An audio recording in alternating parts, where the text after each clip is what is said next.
Cứ mỗi mùa hè, mặt trời thiêu đốt lại biến phần lớn diện tích Ấn Độ thành một lò lửa. Mặt đất nứt nẻ thèm được cứu nguy khỏi cái nóng tột độ, và cơn khát không thể thỏa mãn được lại xuất hiện.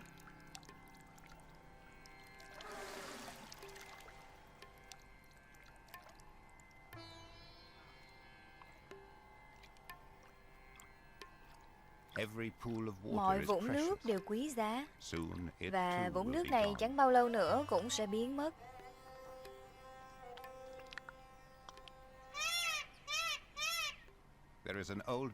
Ở Ấn Độ, người ta tin rằng khi chim công bắt đầu điệu nhảy thì mưa sắp sửa kéo đến.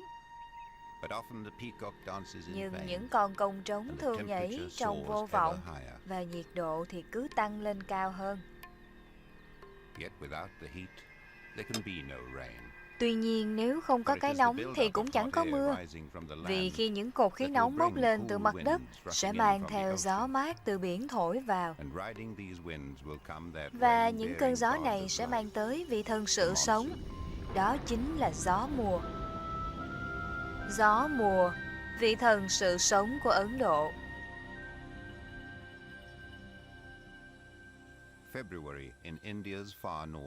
Tháng 2 tại miền đông bắc Ấn Độ, phải nhiều tháng nữa gió mùa mới tới. Cánh đồng ngập nước Kaziranga như đang khoác lên mình chiếc áo choàng sương đông. Đây là một vùng thiên nhiên hoang dã đã được định hình nhờ những đợt gió mùa.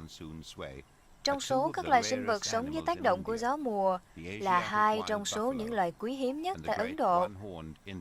Đó là trâu hoang châu Á và tê giác một sừng Ấn Độ.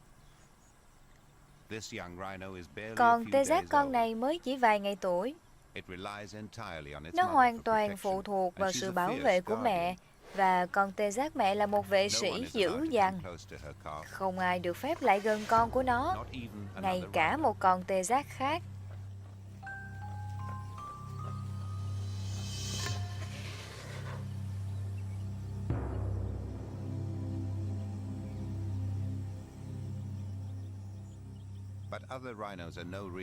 Nhưng những con tê giác khác không phải là mối đe dọa thực sự đối với con tê giác con. Hổ mới là mối hiểm nguy thực sự, vì chúng bất chấp sự có mặt đáng sợ của tê giác mẹ để cướp đi con. Theo bản năng, con tê giác con đi lên phía trước mẹ nó. Giống như những loài tê giác khác, tê giác mẹ không có thị giác tốt, và cơ hội sống sót tốt nhất của tê giác con là ở ngay trước mắt mẹ nó. Mỗi con tê giác con đều quý giá. Hiện chỉ còn khoảng 2.000 tê giác Ấn Độ còn lại trong tự nhiên, và 2/3 số đó sống tại vùng đất hoang sơ này của Ấn Độ. Trong màn sương sáng, từng hơi thở của chúng khiến chúng giống như những con rồng trung cổ.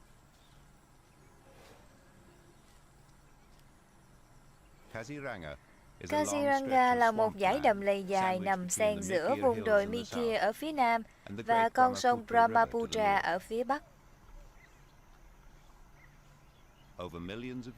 Qua hàng triệu năm, con sông vẫn đóng vai trò quan trọng trong việc định hình số phận của cả vùng Kaziranga. Phù sa mà con sông mang lại cho cánh đồng vào mỗi kỳ gió mùa tạo cho vùng đất này sự phì nhiêu hiếm có, một thiên đường cho các loài động vật to lớn. Những đồng cỏ xanh tươi bao phủ cả vùng Kaziranga chính là nơi sinh sống của một số đàn voi lớn nhất tại Ấn Độ.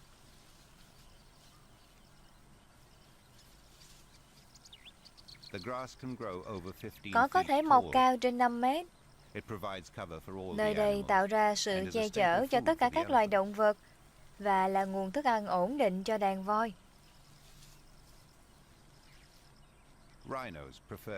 Tê giác thích gặm những loại cỏ thấp hơn trên đồng cỏ. Còn tê giác cái này đang trong kỳ động dục, và nó đang để lại một vệt nước tiểu có tác dụng lôi cuốn con đực. Cách đó gần 2 km, một con đực đã nhận được tín hiệu. Nó lần theo mùi hương như một con chó săn.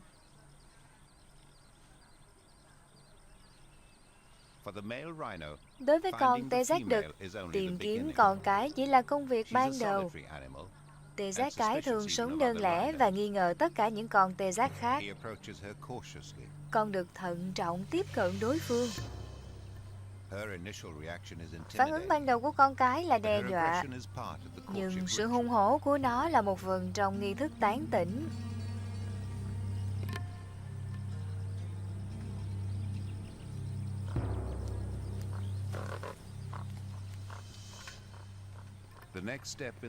Bước tiếp theo là một cuộc rượt đuổi dài.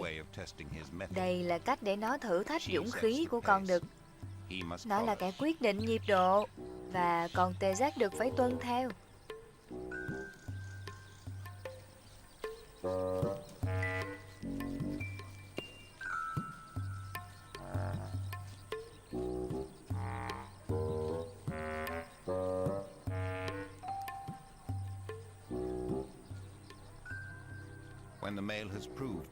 Khi con đực đã chứng tỏ sức chịu đựng của mình, nó sẽ cho phép con đực giao phối.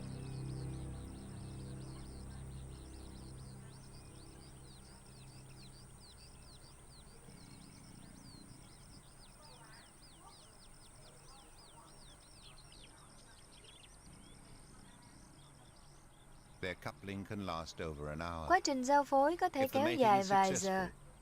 Nếu giao phối thành công, thì 16 tháng sau con cái sẽ sinh con.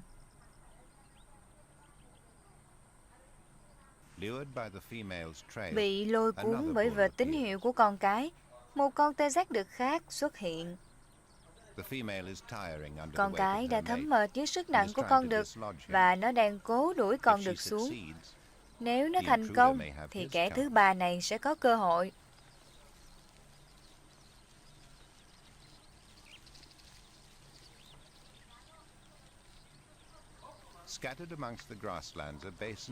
Nằm rải rác khắp vùng đồng cỏ là những hồ nước, nơi bắt cá ưa thích của những con bồ nông. Nước lũ của đợt gió mùa năm ngoái đã bổ sung thêm lượng nước và tôm cá cho các hồ. Khi mùa khô sắp tới, mực nước trong các hồ bắt đầu giảm dần, khiến cho tôm cá tập trung lại, tạo điều kiện thuận lợi hơn cho đàn bồ nông và cò vạc kiếm ăn.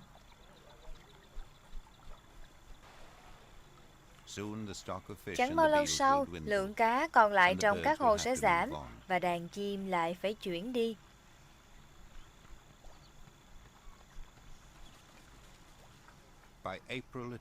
Vào tháng 4, tiết trời ngày càng nóng bức hơn và đa số các hồ nước đều khô cạn. Những hồ còn nước trở thành nơi hội tụ của những con tê giác đơn lẻ. Trong cái nóng oi bức ban ngày, chúng tìm đến dầm mình dưới nước.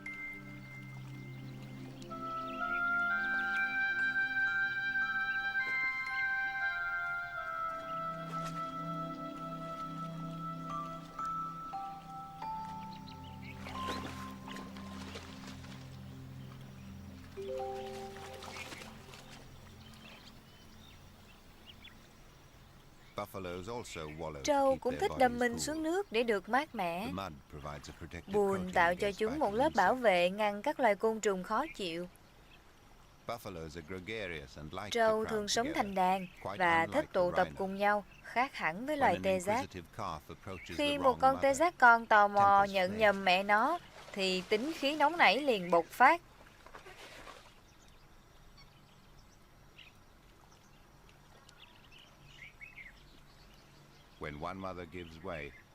Khi một bà mẹ nhường đường thì hòa bình lại trở lại.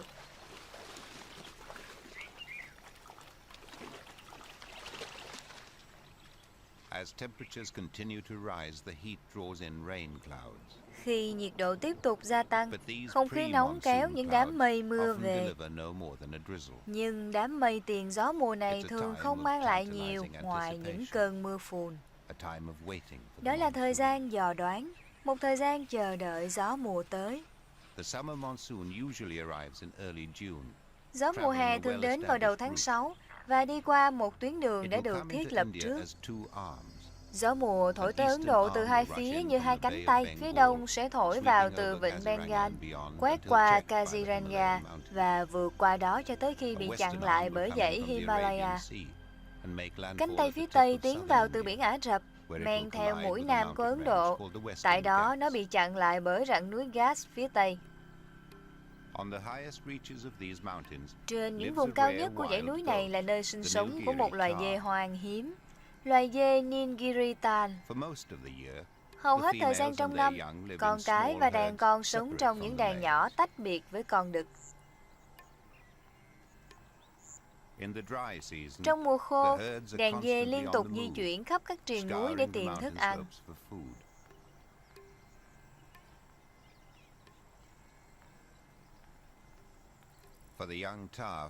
Với những con thà nhỏ, trong mùa hè đầu tiên, cuộc sống thực sự khó khăn. Đồng cỏ đã tàn lụi và sữa mẹ cũng dần cạn kiệt. Thật may mắn là đã có vài cơn mưa rào đầu mùa, khiến cho một số cỏ bụi mọc chồi non mới. Nếu không có những bụi cỏ mới này, đa số đàn dê con không thể sống sót.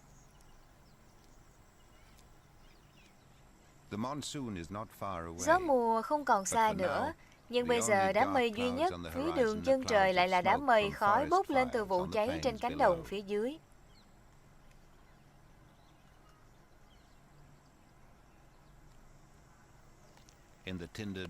Trong cánh rừng khô như bấc, các vũng nước đang dần co lại.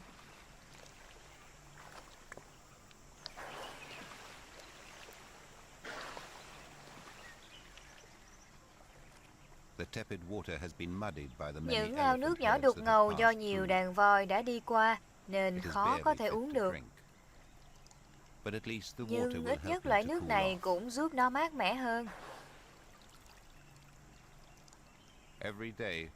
Ngọn lửa cứ lan rộng hàng ngày. Lửa lấy đi tất cả mọi thứ trên thảm rừng, phá hủy những ngọn cỏ và bụi cây cuối cùng.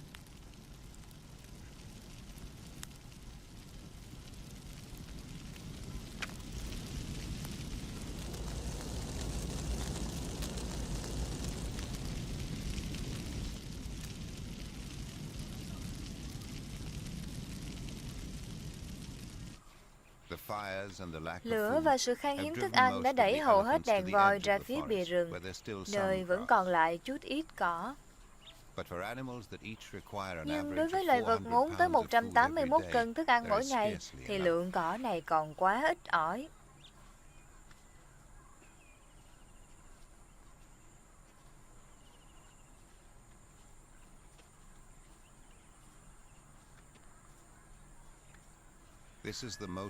Đây là thời gian khó khăn nhất trong năm đối với đàn voi.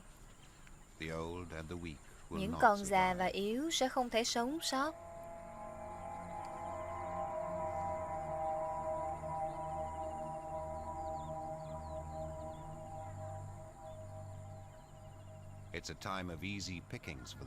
Đây là lúc kiếm ăn dễ dàng đối với đàn kền kền.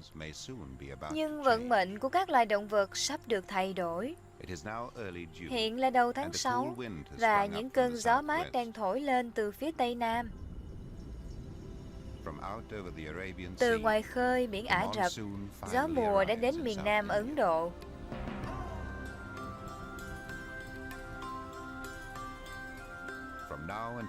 Từ bây giờ cho đến tháng 9, hầu như ngày nào trời cũng có mưa.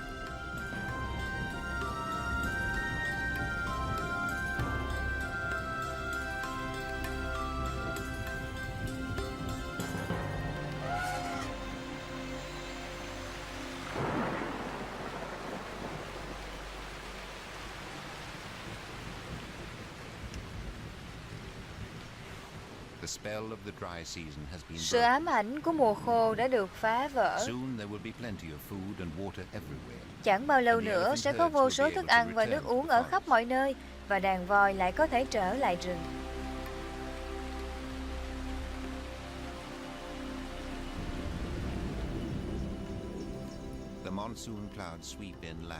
Những đám mây được gió mùa đẩy vào lục địa cho đến khi bị chặn lại bởi dãy núi Gas phía tây. Trong 4 tháng gió mùa, lượng mưa trút xuống các triền núi ở đây lên tới hơn 6 mét.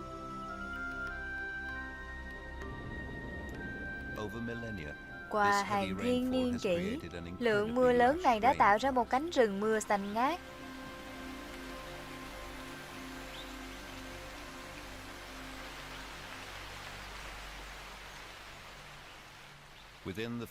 Trong khu rừng, mưa đánh thức sự sống.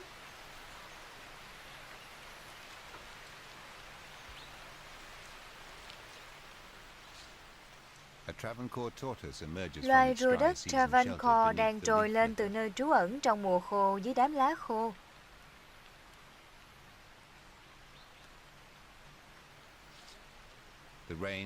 Mưa đã tạo ra một mùa hoạt động mới cho các sinh vật trong rừng.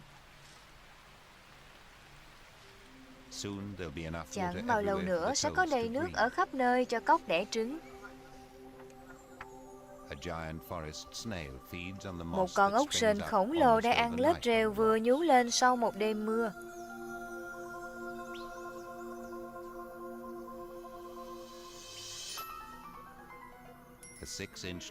Một con rết dài 15cm đang sụt sạo lớp thảm rừng để tìm thức ăn. Chất độc tiết ra từ răng nanh của nó sẽ giết chết một con nhái nhanh chóng. Loài rết này rất phàm ăn. Trong vòng 1 giờ, nạn nhân của nó chẳng còn lại gì. Gió mùa mang lại sự thịnh vượng cho tất cả các loài sinh vật trong rừng. Trên tầng tán lá có vô số lựa chọn cho con khỉ đuôi sư tử. Đối với loài ăn quả, gió mùa đem lại cho chúng một bữa tiệc đặc biệt, đó là mít. Một quả mít sẽ giúp con khỉ này có đủ thức ăn trong cả ngày.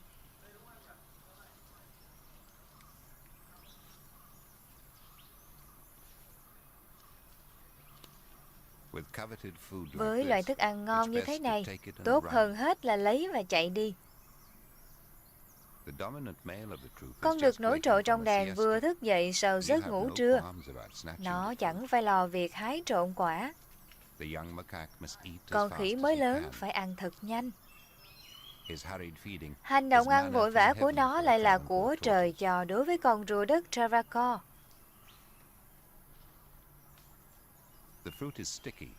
Quả mít đầy nhựa dính, nhưng con rùa có đủ thời gian để xử lý loại thức ăn này, không giống như kẻ ban phát lộc kia của nó.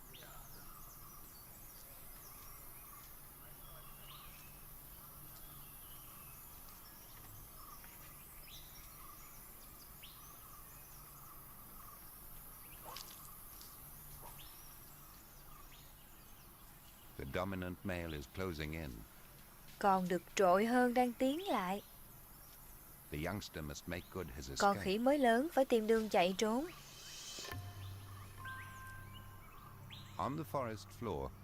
Trên thảm đáy rừng, một xung đột dạng khác lại sắp sửa bùng lên. Một cuộc chiến giành quyền giao phối.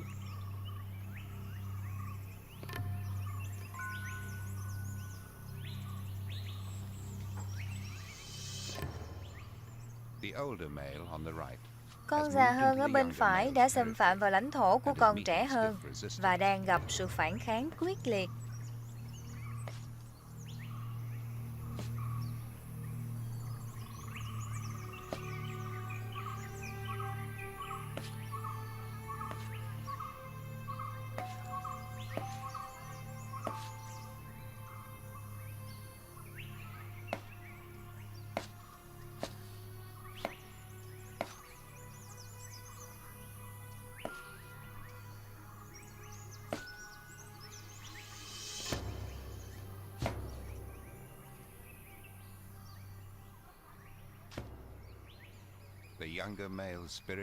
Tinh thần phong vệ của con đực trẻ hơn không có tác dụng.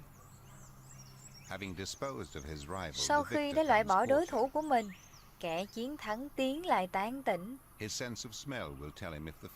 Cảm nhận qua khứu giác sẽ cho nó biết liệu con cái đã sẵn sàng tiếp nhận hay chưa. Nếu đã sẵn sàng rồi, nó sẽ tán tỉnh cô nàng theo cách riêng của mình. Kỹ thuật tán tỉnh hoặc chiến đấu của các con đực giống nhau một cách đáng ngạc nhiên.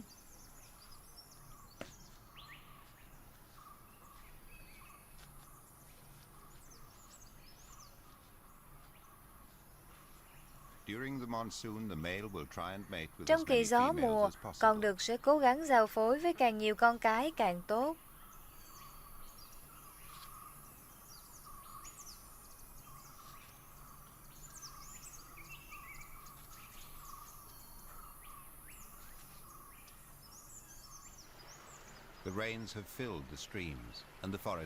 Nước mưa đã dồn đầy các dòng suối và cả cánh rừng đang tràn trề nước.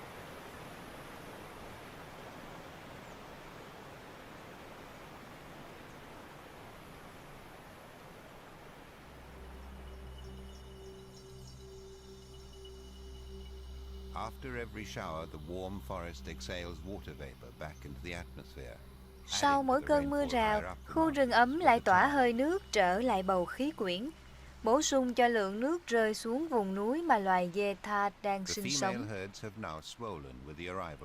Đàn dê cái đã gia tăng hơn từ khi những con đực trưởng thành gia nhập.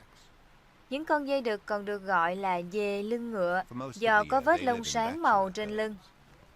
Phần lớn thời gian trong năm chúng sống trong những đàn độc thân. Chỉ khi vào mùa gió mùa chúng mới gia nhập vào đàn dê cái.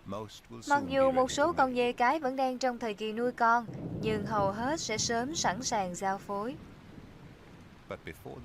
Nhưng trước khi mùa giao phối bắt đầu, chúng phải ăn những ngọn cỏ mới mọc để cải thiện tình trạng của mình.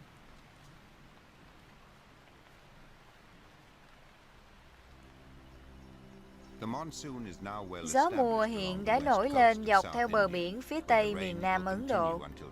Ở đó mưa sẽ còn tiếp tục cho đến tháng 9. Bị chặn lại bởi dãy núi cao, những đám mây kéo đến bị đẩy lên phía bắc. Gió mùa sẽ đi hàng nghìn km lên phía tiểu lục địa, đến vùng đất nứt nẻ ở miền Bắc Ấn Độ.